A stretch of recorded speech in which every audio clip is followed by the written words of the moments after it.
Bismillahirrahmanirrahim. Assalamualaikum warahmatullahi wabarakatuh. Innal hamdalillah nahmaduhu wa nasta'inuhu wa nastaghfiruh wa na'udzu billahi min shururi anfusina wa sayyiati a'malina. Asyhadu an la ilaha illallah wa anna Muhammadan abduhu wa rasuluh. Allahumma fassalli wa sallim wa barik ala nabiyyina wa habibina Muhammad wa ala alihi wa ashabihi wa man tabi'ahum bi ihsanin ila yaumiddin, amma ba'd. Jamaah yang dirahmati Allah, kita panjatkan syukur kepada Allah. Pagi hari ini Allah izinkan kita bisa kembali bersama majelis ilmu, terutama kita akan mengkaji Syama'il Rasulullah. Semoga semakin membuat kita mencintai Rasulullah Sallallahu Alaihi Wasallam. Kita sampai hadis ke 216, sebagaimana di layar. Bapak Ibu bisa saksikan. Qala al-Baghawi rahmatullahi alaihi, akhbarana Abdul Wahid al-Malihi, qala anba'ana Ahmad an-Nu'aimi, qala anba'ana Muhammad ibn Yusuf, qala akhbarana Muhammad ibn Ismail, qala akhbarana Al-Yaman, qala anba'ana Shu'aib an-Zuhri, qala haddatsani Sinan ibn Abi Sinan ad-Du'ali wa Abu Salamah bin Abdurrahman anna Jabir bin Abdullah radhiyallahu ta'ala anhu akhbar. Imam Baghawi rahmatullahi alaihi dengan sanad yang panjang sekali sampai ke Jabir bin Abdullah radhiyallahu ta'ala anhu akhbar, bahwa ia memberitakan kepada Abdurrahman, kepada Abu Salamah bin Abdurrahman, annahu ghaza ma'a Rasulillah, bahwa ia, yakni Jabir, itu perang bersama Rasulullah sallallahu alaihi wasallam qibala Najd, ke arah Najd. Najd itu Riyadh ya, sekarang ke arah timur. Falamma qafala Rasulullah SAW qafala ma'ah. Nah, ketika Nabi bergegas meninggalkan, yakni Nabi meninggalkan area itu, qafala ma'ah, Jabir juga ikut bersama Rasulullah. Fa'atalkatuhumul qailah, maka waktu istirahat siang menemui mereka, yakni tibalah istirahat siang. Fi wadin kathiril aidah, pas di lembah yang banyak pepohonan. Fanazala Rasulullah sallallahu alaihi wasallam wa tafarraqa an-nas yastadilluna bisyajar. Maka Nabi turun di tempat itu dan orang-orang terpencar mencari teduhan dari pohon-pohon. Panazala Rasulullah SAW tahta samurah, maka Nabi turun di bawah samurah. Ini salah satu pohon namanya samurah.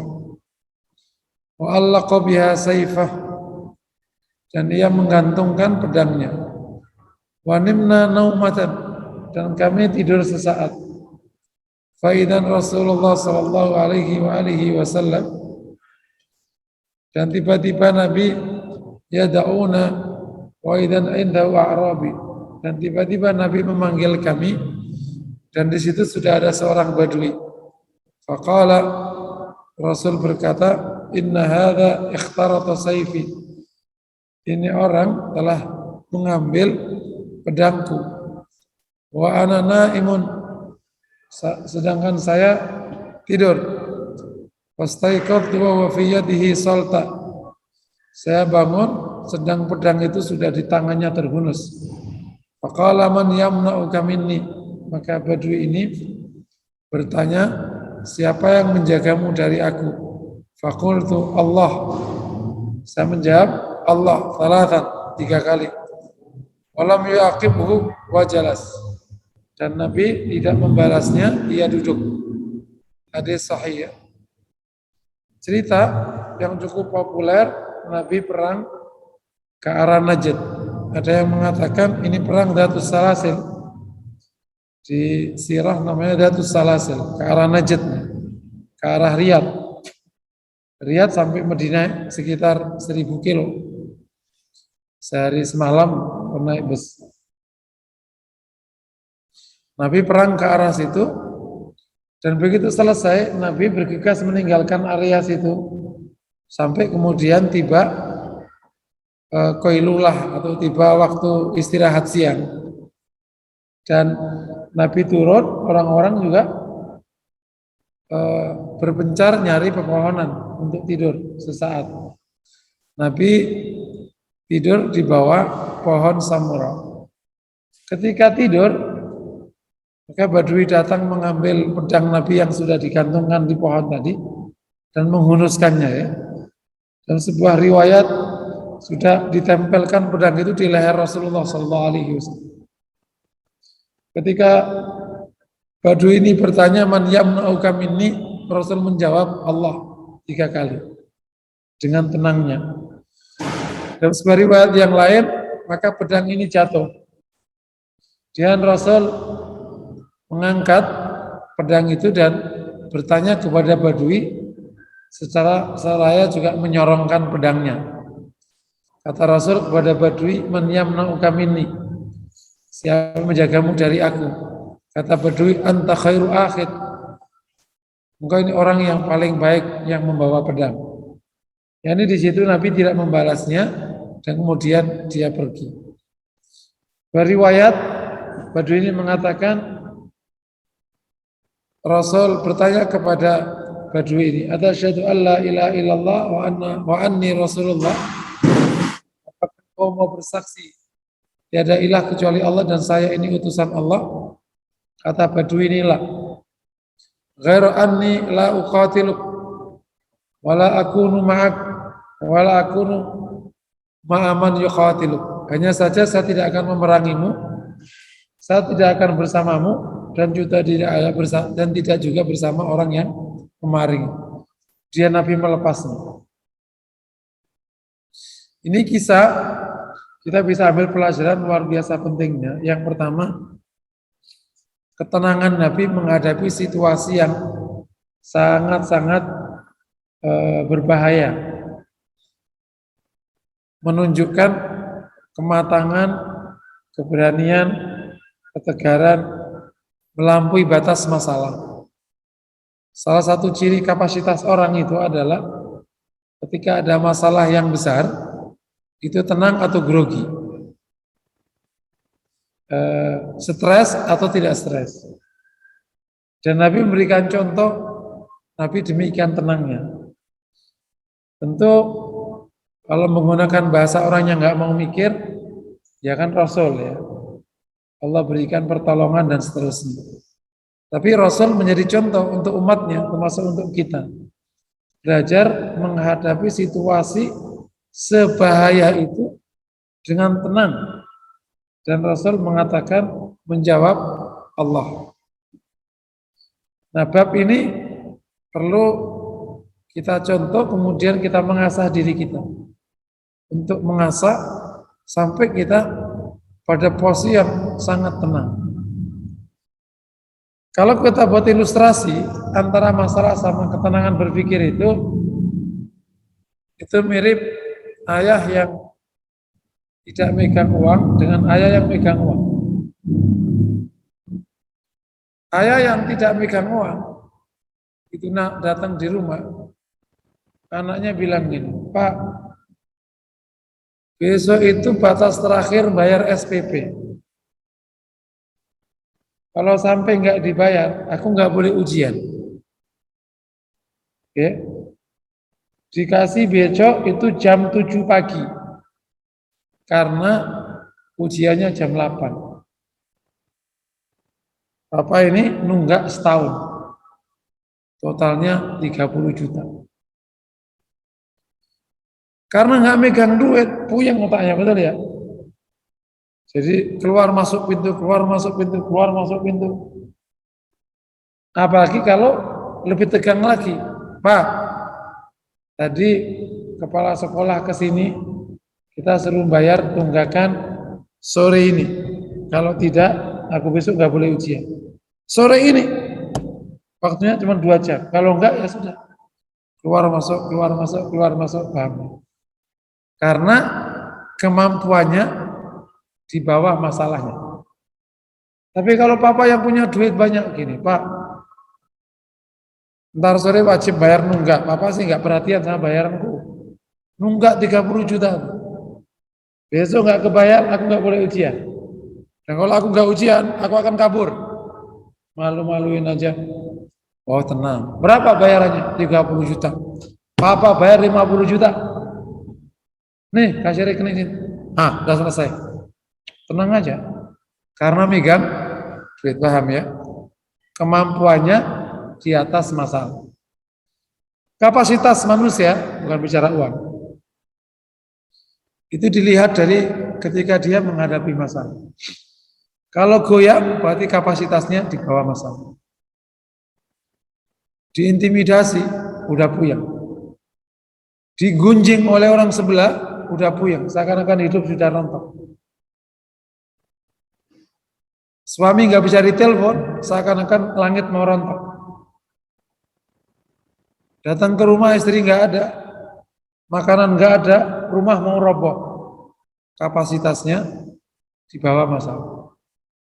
Tapi kalau kapasitasnya di atas masalah, seperti Rasulullah.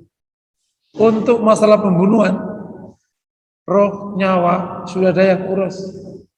Jadi Rasul nggak bisa digertak. Siapa yang menjagamu dari aku Allah? Nggak bisa digertak. Dan ini salah satu pelajaran penting. Kenapa kita itu sering kedodoran? Karena gampang digertak. Gampang diintimidasi. Dan memang dunia demikian. Apalagi bicara dakwah. Apalagi bicara dakwah. Baru dibilang radikal udah puyeng. Tenang aja. Memang kalau enggak apa-apa. Apa puyeng. Terlalu gampang untuk dibuat tidak tenang. Nah, karena ini bab kapasitas. Dan seterusnya. Ini pelajaran pertama. Yang kedua, lanjutan dari poin kedua tadi, betapa Rasul memberikan contoh tawakalnya itu sempurna sekali.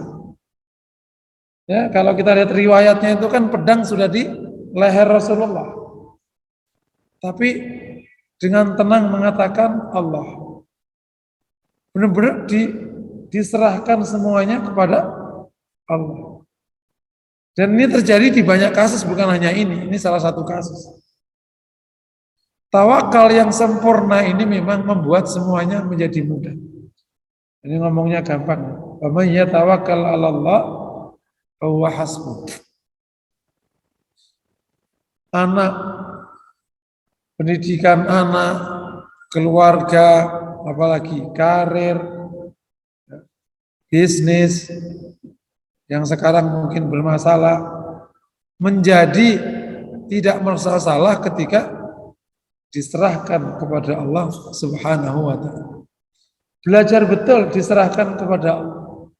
Dan siapa yang sempurna tawakalnya, Allah akan cukupi urusannya. Wa may yatawakkal 'ala Allah fa huwa hasbuh. Dan enggak sedikit kisah orang-orang seperti ini. Ibarat Allah itu ketika menempatkan manusia di alam semesta ini, Allah itu telah menyiapkan seluruh kebutuhannya. Karena ia tidak zalim pada hambanya. Ia sudah tetapkan waktu hidupnya, ia tetapkan kapan sehatnya, ia tetapkan kapan berlimpahnya. Seorang manusia dikasih keleluasaan oleh Allah untuk menjalankan usahanya. Itu bagian dari perintah Allah kepadanya. Selebihnya Allah akan urus. Kita bisa belajar dari anak-anak kecil yang lahir bahkan tidak pernah memikir hidupnya. Tapi dia hidup, betul ya? Ketika bayi ada di kandungan, yang mikir siapa? Ibunya. Ibunya karena juga nggak mikir, yang mikir bapaknya. Begitu lahir yang mikir siapa? Ibunya. Ibunya pontang-panting agar anak ini bisa makan. Demikianlah cara Allah untuk mengurus hambanya. Kalau kita perhatikan makhluk Allah yang lain yang bukan manusia, gimana cara Allah mengurus hambanya? Kucing karena memang tidak sekolah tinggi, kalau melahirkan gampang sekali. Melahirkan 5 anak, nggak repot, nggak kayak orang. Enggak. Prot, sehat. Nggak lama kucing kecil itu bisa nyari makan sendiri. Cara Allah mengurus hambanya. Setiap makhluk Allah dikasih kemampuan untuk cari makan dan kemampuan untuk mempertahankan diri. Selalu ada. Entah yang larinya kenceng, entah yang cangkangnya kuat, entah yang ngasih nyemprot, ya kan? Entah yang badannya gede, entah yang cara Allah membuat dia bertahan. Kalau yang jalannya lambat, maka cangkangnya kenceng, kura-kura. Sehingga singa pun nggak bisa makan kura-kura. Kecuali burung elang. Kalau burung elang makan kura-kura diangkat, dijatuhin dari atas. Nanti akhirnya pecah itu cangkangnya. Jadi cara Allah mengurus hambanya. Belajar dari bab ini, ayo kita sempurnakan tawakal kepada Allah SWT. Secara teori atau konsepnya silakan merujuk ke materi tawakal beberapa waktu yang lalu ya, mungkin 2 tahun yang lalu, 3 tahun yang lalu di materi ini. Silakan dibuka-buka. Ada tafwid, ada tasabbub ya, baru namanya tawakal. Menyerahkan dan mengambil sebab. Kalau hanya menyerahkan bukan tawakal. Kalau hanya tasabbub juga bukan tawakal, yakni tafwid dan tasabbub. Nomor 3, hadis ini memberikan pelajaran kepada kita bahwa betapa pemaafnya Rasulullah Shallallahu Alaihi Wasallam. Disakiti selevel ini, diancam, dimaafin. Insyaallah ya. Kita langsung digorok lehernya. Kita mau digitu sama preman. Dia jatuh, udah kita gorok kayak kalian. Tapi Rasul memaafkan. Jelas-jelas mau membunuh. Jelas-jelas mau membunuh. Tapi Rasul memaafkan. Ini pelajaran penting tentang lapang dada dan pemaaf. Memang terkadang jadi orang baik itu nggak enak, itu betul.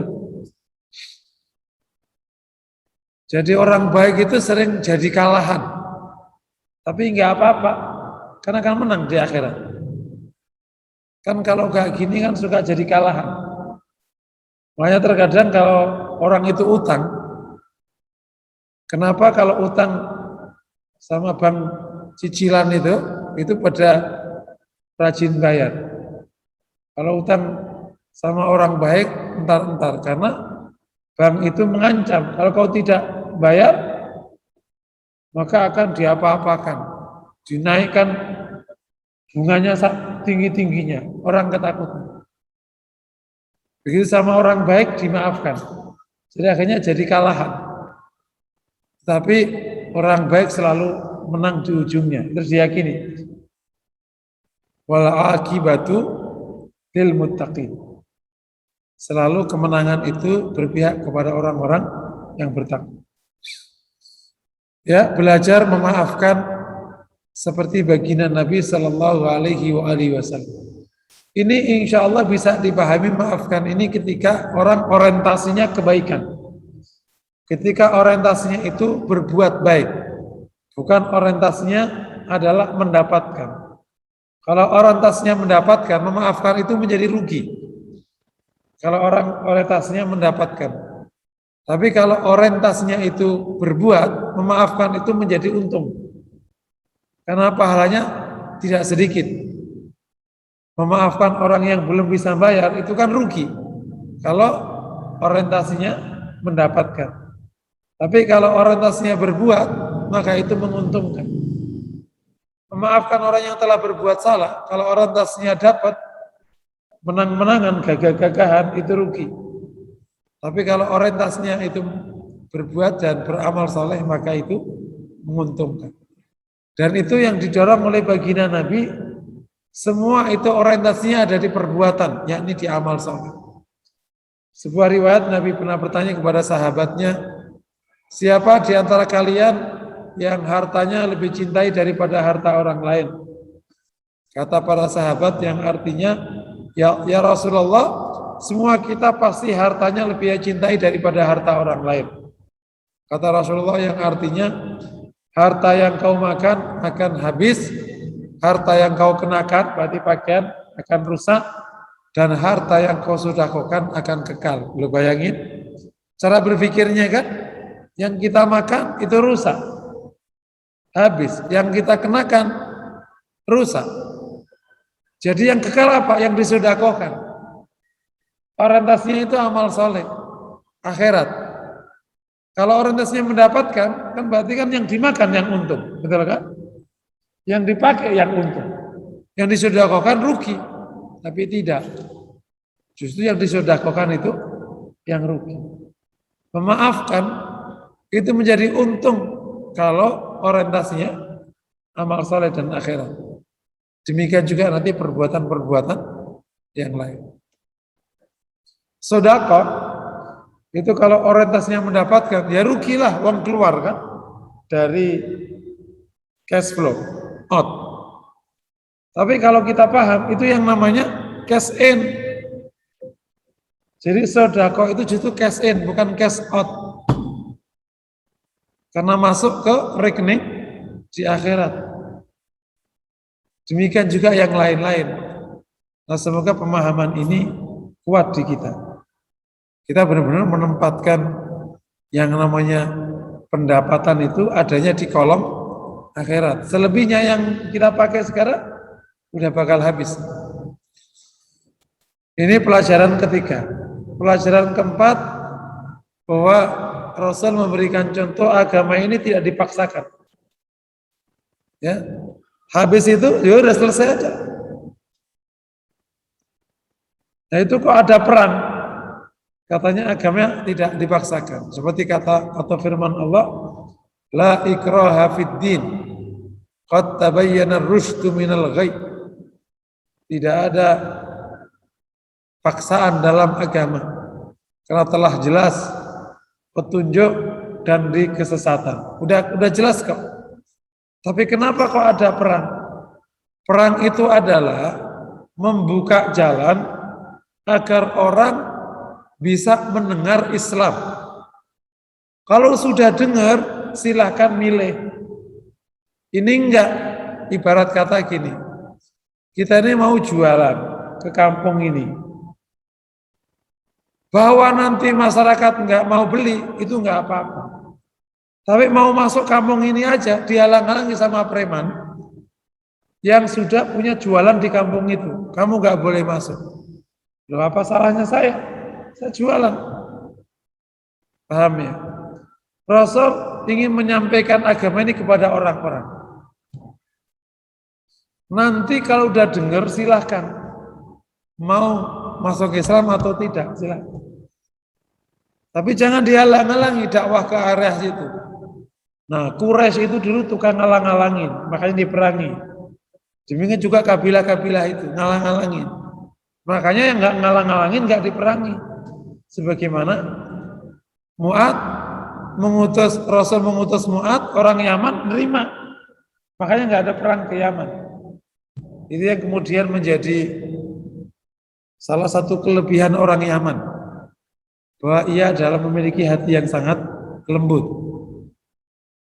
Hatinya itu lembut dan penuh kebijaksanaan. Menerima dakwah Rasul diterima dengan sangat baik. Yang diutus namanya Mu'ad ibn Jabal. Dan tidak terjadi di beberapa kabilah yang lain yang akhirnya pakai perang itu. Salah satunya di Najd ini, di area Riyadh. Beda-beda masyarakat. Makanya para dai yang dari Yaman itu memang penuh bijaksana. Dan Asia Tenggara ini banyak dai-nya itu yang dari Yaman. Banyak pendakwahnya itu dari Yaman. Bahkan secara khusus pendakwahnya itu dzurriyyah Rasulullah. Yakni anak turun keluarga Rasul sallallahu alaihi wasallam. Itu merupakan satu kelebihan. Sehingga memang situasi Islamnya orang Timur, orang Indonesia ini, Malaysia itu situasinya penuh kebijaksanaan. tidak penuh ketegangan. Ini yang agak membuat berbeda antara masyarakat dengan masyarakat. Karena yang datang memang banyak dari Yaman. Jadi salah satu sebab kenapa kok Yaman itu banyak yang datang dan bertebar. Karena Yaman itu dulu adalah termasuk dermaga paling besar di dunia ini dulu. Itu yang besar itu Aden, kemudian Gujarat. Nah, dari arah Afrika itu mampir ke situ, dan ke Gujarat. Gujarat baru nanti ke timur. Nah, jadi memang Aden itu adalah pelabuhan besar. Karena pelabuhan besar, maka banyak orang keluar masuk Yaman. Nah, mereka berdakwah sekaligus maisanya berdagang. Jadi jangan disalahpahami ya, yang datang itu para dai, cuman sumber penghasilannya mereka dagang. Bukan pedagang sambil dakwah, enggak, emang datang untuk dakwah. Cuman penghasilannya adalah dagang, karena sumber income yang paling bisa disesuaikan sama dakwah itu dagang. Karena kalau tani susah, karena kan harus nyari sawah. Ya, kalau nggak punya sawah ya nggak jadi tani. Tapi kalau dagang dimanapun, asal ada pasar dia bisa hidup. Ngambil barang dari luar, didagangkan ke dalam, itu jadi duit itu. Ngambil barang jam 5 pagi, didagang jam 8 malam sore, udah jadi duit kan? Mindah waktu, mindah tempat, udah jadi duit, udah bisa hidup. Dagang kan begitu aja kan? Ngambil barang dari satu tempat dijual di tempat yang lain, jadi duit. Ngambil barang dari satu waktu dijual ke waktu yang lain, jadi duit. Seterusnya begitu aja putar. Jadi tidak ada paksaan dalam agama. Allah SWT tegaskan, "Faman syaa'a falyu'min, waman syaa'a falyakfur." Barang siapa yang hendak beriman, berimanlah. Yang hendak kafir, kafir.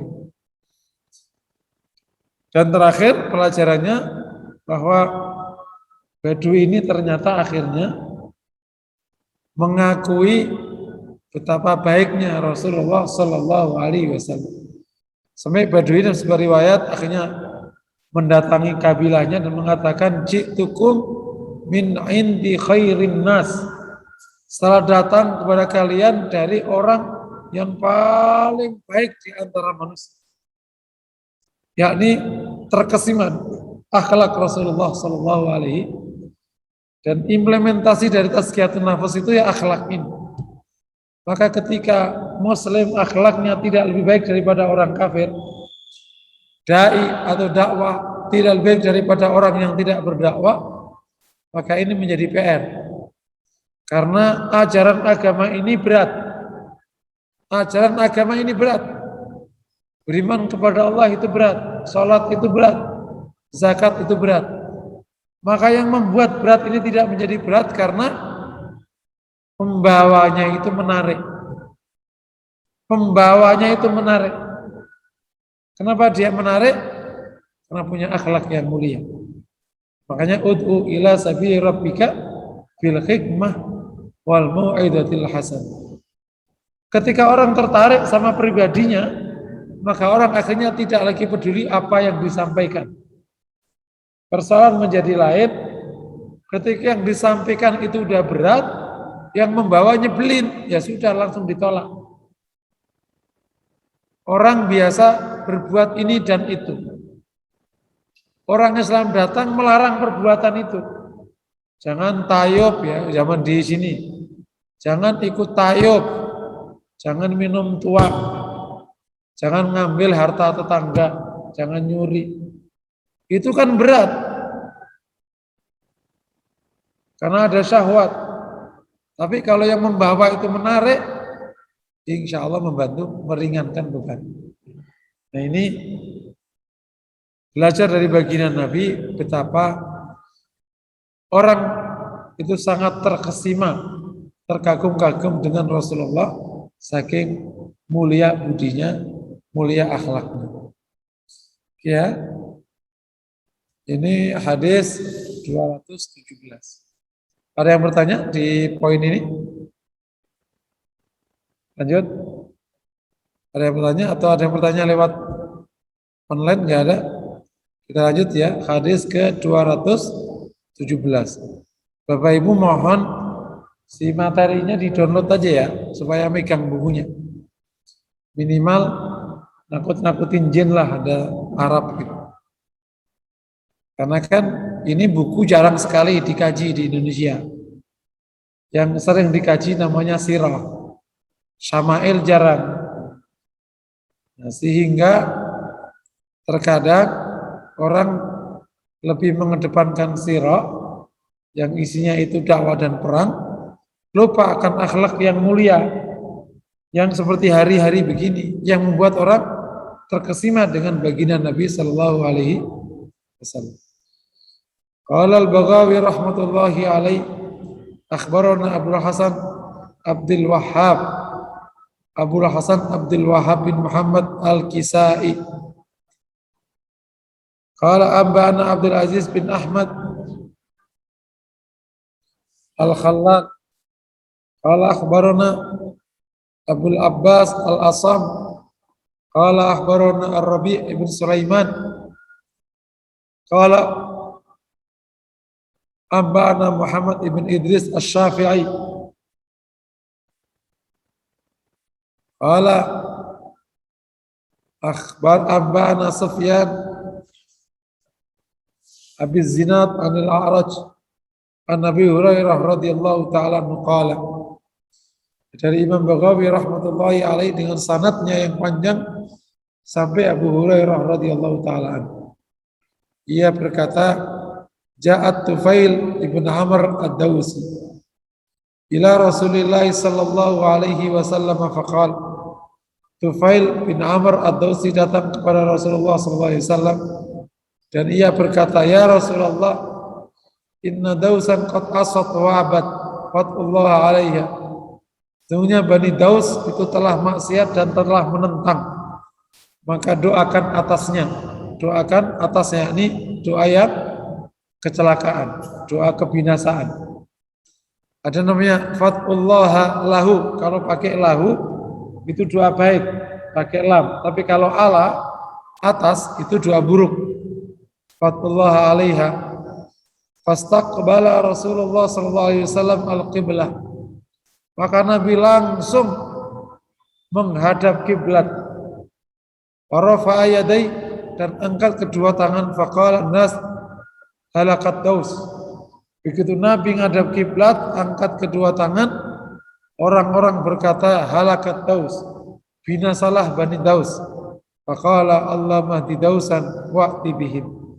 Ternyata doa Nabi itu doa bukan kehancuran, tapi Allah mahdi Dausan, ya Allah berikan hidayah, petunjuk Bani Daus wa'ti bihim, dan datangkan hidayah itu kepada mereka.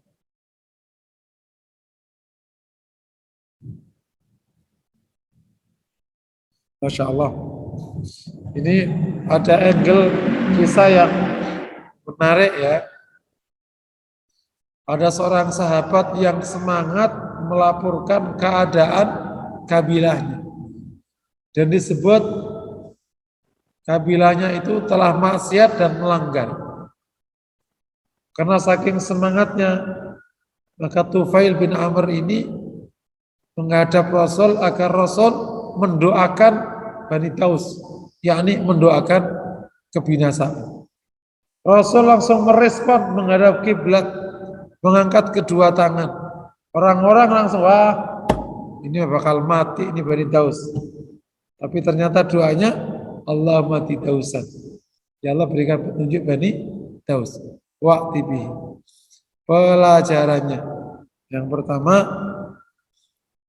hendaklah kita berikan apresiasi dan perhatian kepada siapa saja yang punya niat baik, terutama dalam rangka syiarnya agama. Kita apresiasi, kita hargai.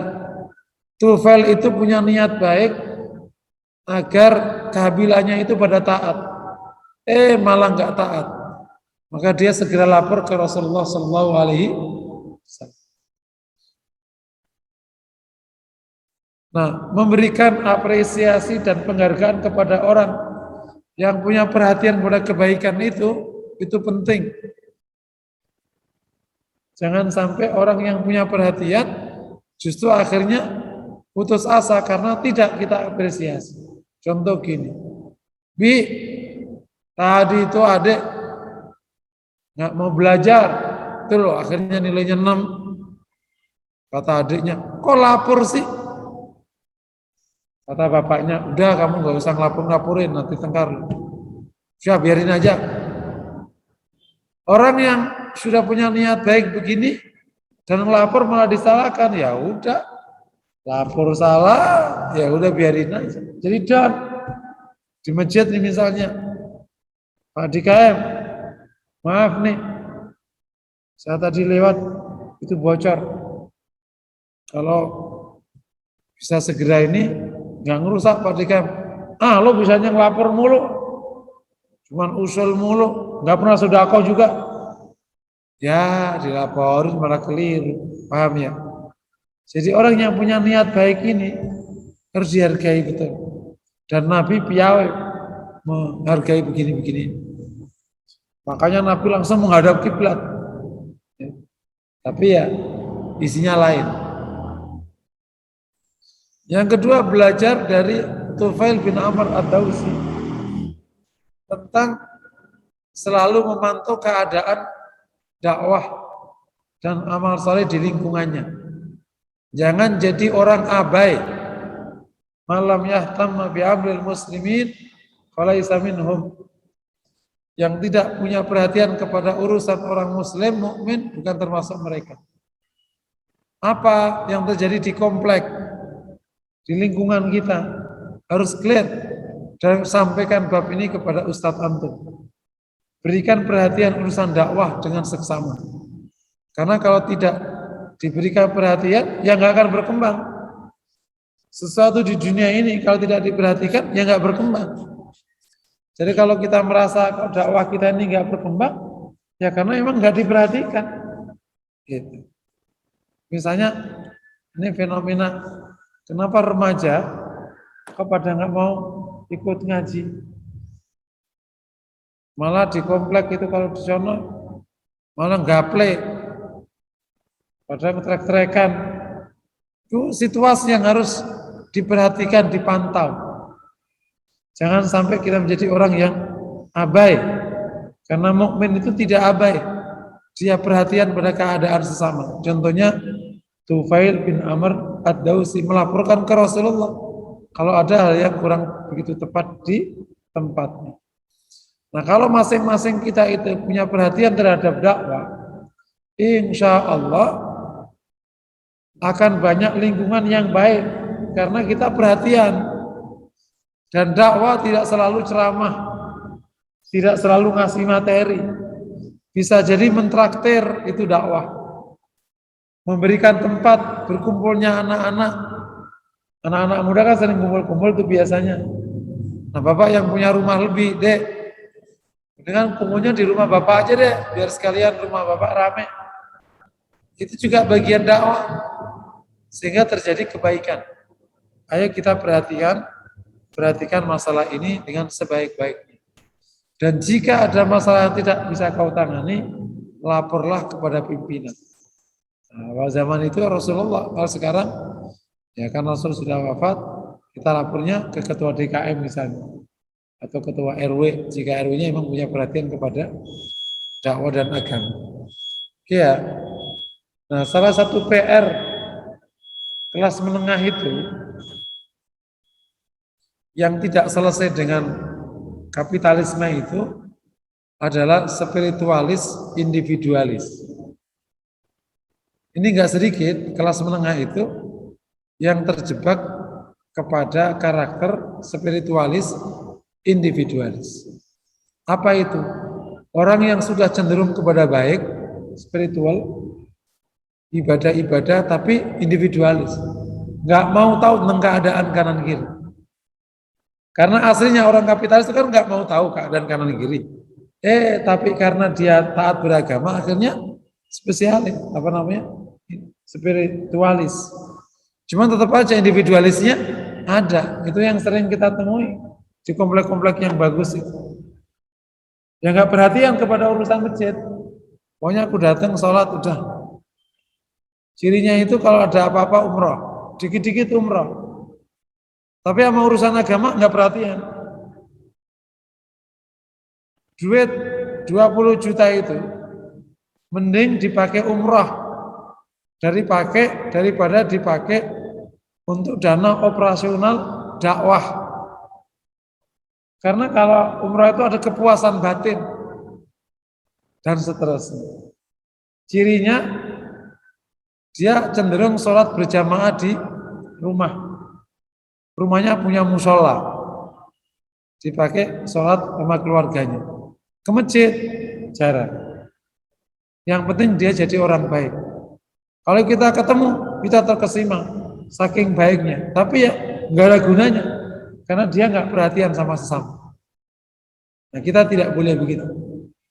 Harus perhatian sama terutama keadaan dakwah.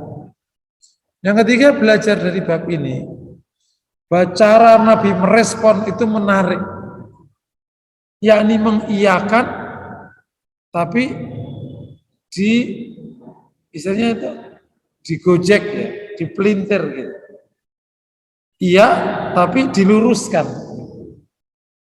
Kan sebenarnya Nabi tidak mau mendoakan buruk kepada Bani Daus kan. Tapi Tufail ini kan punya semangat baik. Maka dia menerimanya, menghadap kiblat, mengangkat kedua tangan. Karena Tufail kan minta Rasul berdoa, ya udah. Tapi Nabi kemudian memberikan solusi atas dua hal ini.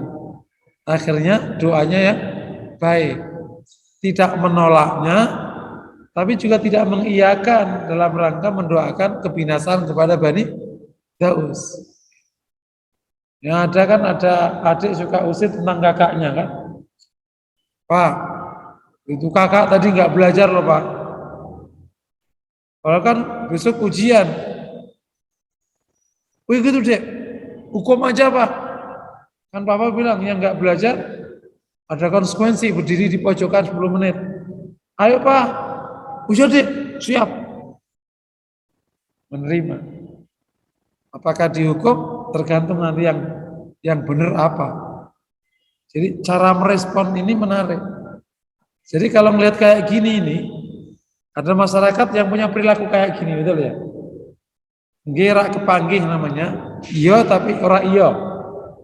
Ternyata itu pola yang bisa kita pakai. Oh iya, tapi diluruskan. Jadi istilahnya itu dihargai niat baiknya, diluruskan kontennya. Niat baiknya Tufail dihargai Nabi, tapi kontennya diluruskan. Ini cara meluruskan yang indah. Oh diluruskan, jangan gitu. Doa kok binasa, terkasihan anu kabilah. Bisa down atau dituruti permintaan Tufail ya bahaya, doa buruk kan. Tapi dituruti dengan cara yang khusus. Ini salah satu pelajaran yang luar biasa pentingnya dari bab doa kepada Bani Daus. Terakhir pelajarannya bahwa salah satu doa yang boleh dipanjatkan kepada Allah untuk orang kafir itu hidayah. Jadi tidak semuanya doa haram untuk orang kafir. Yang haram itu jika melampaui hukum Allah. Kayak ya Allah masukkan mereka ke surga, nggak boleh. Karena Allah sudah menetapkan. Kita berikan kepada mereka hidayah, boleh. Jadi doa yang memang Allah berikan hasilnya kepada hambanya, mukmin atau kafir, itu kita boleh berdoa untuk orang kafir kepada Allah. Ya Allah berikan mereka hidayah. Ya Allah berikan mereka kesehatan agar nanti bisa mencari hidayahmu. Karena kemarin sudah penasaran tentang Islam. Nah, sekaligus pelajarannya bahwa berdoa baik itu ternyata yang paling sering dipanjatkan Rasul untuk orang kafir. Boleh Kak berdoa buruk? Boleh. Tapi itu jarang. Rasul berdoa buruk itu sekali dua kali. Pertama waktu perang Badar, itu memang Rasul langsung berdoa itu. Satu persatu didoain akan binasa. Dan bahkan Rasul itu sampai memberikan tempat tersungkurnya mereka di perang itu. Kata Nabi, hadza masra'u fulan wa hadza masra'u fulan. Ini tempat gugurnya fulan, ini gugurnya fulan. Dan Rasulullah ma'alaika bi abil hakam, alaika bi utbah. Sebutkan namanya satu-satu oleh Rasulullah. Tapi secara umum doa baik itu yang paling dominan dari baginda Nabi SAW, terutama doa minta hidayah kepada Allah untuk mereka. Nah, ayo kita contoh. Jangan doanya itu yang kasar-kasar, tapi yang lembut. Ya Allah berikan mereka hidayah. Kan kalau ada orang tidak soleh dapat hidayah kan jadi enak kan? Daripada penyelesaiannya mereka diadab, mendingan penyelesaiannya mereka dapat hidayah, sama-sama selesai. Kalau mereka diadab, selesai karena mereka udah gak berkutik. Tapi kalau mereka dapat hidayah juga selesai karena mereka akan baik.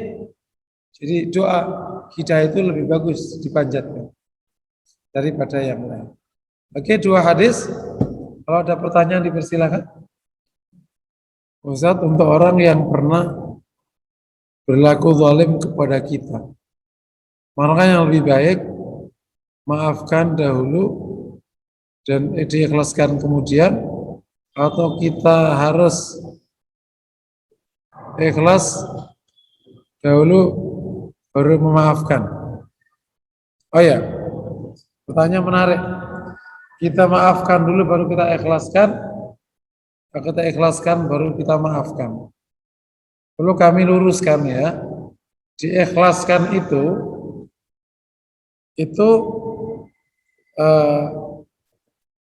tidak tepat mengikhlaskan itu. Karena ikhlas itu adalah bab niat, bab motif, bukan bab sikap terhadap orang. Aku ikhlas, gimana ikhlas kan? Ikhlas itu kan niat berbuat karena Allah. Nah, biasanya kata mengikhlaskan itu terjemahannya itu adalah aku relakan. Nah, rela itu adalah ridho. Jadi bukan mengikhlaskan dalam arti definisi ya, cuman bahasa ikhlas dalam konteks menyikapi orang itu sebenarnya maknanya aku relakan. Nah, apa maafkan dulu atau mengerelakan dulu? Memaafkan dulu, baru kemudian merelakan. Karena memang ayatnya itu gitu. Alladzina yunfiquna fis sarra'i wad dharra wal kadhiminal ghaidha wal 'afina 'anil nas. Wallahu yuhibbul muhsinin walladzina idza fa'alu fahisha aw dzalamu dzakarallaha fastaghfiru dzunubahum. Jadi memang memaafkan dulu kesalahan orang, baru kemudian merelakannya. Meskipun kata merelakannya itu bagian dari kata memaafkan. Wallahu a'lam bishawab. Ada lagi? Cuman ada bab ikhlas terhadap musibah. Memang ada istilah ikhlas terhadap musibah. Makna ikhlas musibah itu adalah ia selalu memperhatikan ridhonya Allah sehingga dia bisa menerima musibah ini. Itu namanya ikhlas dalam musibah.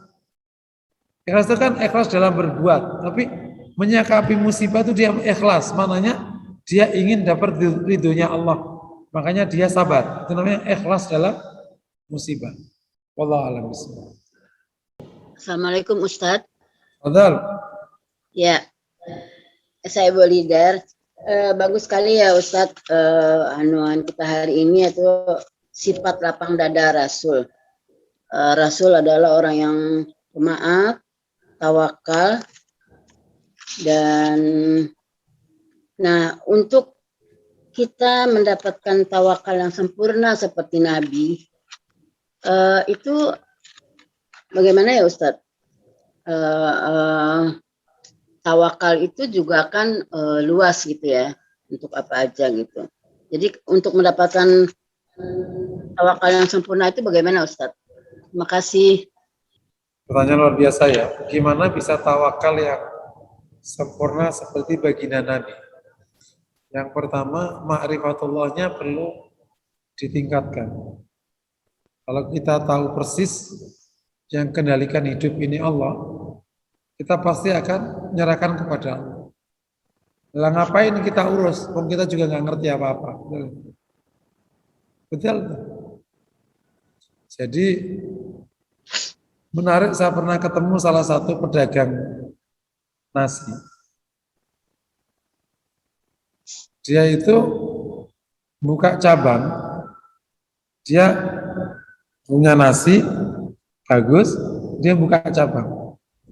Tapi yang menarik, penghasilan antara 1 sama 2 itu sama. Kenapa kok bisa sama? Karena waktu dia punya 2 cabang itu, dia gaji pegawainya, nyewa, dan dia harus kontrol beberapa kali. Kalau nggak dikontrol, bisa nggak dapat apa-apa. Waktu kontrol, dia meninggalkan yang gedangannya dia itu. Intinya akhirnya hanya dapat capek aja lah. Akhirnya kata dia, balik satu aja, sama aja. Kemudian kenapa nggak dibikin manage macam-macam? Kata dia, toko 2 sama toko 1 hasilnya sama. Udah tawakal sama Allah, harusnya segitu Pak. Terkadang kita itu baru makrifah kalau udah ketemu kasus. Kan memang Allah yang bagi rezeki. Allah yang mengendalikan semuanya. Kalau tahu, ya ngapain kita yang capek-capek? Serahkan pada Allah. Terus kita ngapain? Kita berusaha sebagaimana perintah Allah. Suruh kerja, suruh ibadah. Kerjanya ngawur, nggak boleh ngawur. Karena Islam nyuruhnya benar, tidak ngawur. Tapi hatinya itu bisa memasrahkan. Yang kedua, perhatikan dan selami kondisi manusia. Manusia itu pada dasarnya tampak mampu, bukan mampu, tampak mampu. Nah, kalau tahu kita itu lemah sekali, maka serahkan urusan kepada Allah. Kita itu terbatasnya nggak sedikit. Kita kan nggak pernah tahu keadaan nanti, nggak tahu juga. Bahkan kita nggak pernah tahu pasangan kita itu seperti apa, nggak tahu juga. Jadi sebenarnya kita banyak lemah. Cuman Allah tampakkan kita mampu, bisa berpikir, bisa ini. Padahal lemah. Termasuk dalam urusan dakwah, harus tawakalkan kepada Allah. Kalau tidak, pecah sendiri kepala kita. Jadi kenali diri kita sendiri. Nah, yang ketiga, coba sering aja baca hasbiyallah atau hasbunallah wa ni'mal wakil. Namanya teori afirmasi ya. Kalau sering kita membaca kata kalimat tertentu, maka insya Allah hati kita mirip. Nah, kalau kita sering baca hasbunallah wa ni'mal wakil, semoga hati kita bisa tawakal dengan sangat baik. Nomor 4, perhatikan beberapa makhluk Allah yang memang belum Allah berikan kemampuan. Gimana mereka hidup? Kita akan malu kalau tidak tawakal. Bayi, janin, burung-burung, hewan-hewan, itu contoh betapa Allah urus mereka. Dan ketika Allah mengurus mereka, tidak selamanya mereka itu berbuat. Bayi itu cuma dikasih kemampuan oleh Allah, nangis. Dengan nangis itu menyelesaikan semua urusannya. Udah itu doang aja. Nah, belajar dari bab ini, ayat tawakal yang baik kepada Allah. Wallahu a'lam bishawab. Mungkin demikian. Ada pertanyaan lagi? Kalau tidak, kita cukupkan ya. Alhamdulillah kita sudah selesaiin 2 hadis dan banyak sekali pelajaran dari 2 hadis ini. Bukan sekedar untuk kita ketahui agar kita bisa mengimplementasikan tazkiyatun nafas dalam hidup sehari-hari. Belajar dari baginda Nabi Sallallahu Alaihi Wasallam. Aqulu qouli hadza wa sallallahu wasallam ala Muhammad. Wassalamualaikum warahmatullahi wabarakatuh.